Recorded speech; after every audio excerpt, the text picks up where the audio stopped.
Ito ay isa sa mga simpleng ideya lamang kung halimbawang kayo'y may mga retasong kahoy, ay po pwede nyong gawin ng simpleng proyekto na ito. O kung wala naman ay pwede naman kayong bumili na lamang sa mga palutsinahan. Basta meron lamang kayong lagarit martilyo ay magagawa nyo na ito. Gaya ng ginamit nating kahoy dito, binili lamang natin yan sa mga palutsinahan na nagkakahalaga lamang ng 50 pesos.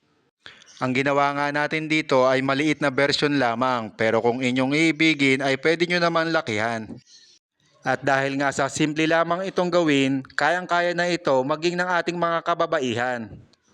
Dahil nga sa mga ganitong simpleng proyekto, hindi lang tayo basta natututo, ay nalilibang din tayo at nalilinang ang ating mga kakayahan. Napakarami nating pwedeng gawin, basta lawakan lamang natin ang ating isipan, pagganahin ang ating imahinasyon at lahat na ng maisip nating gawin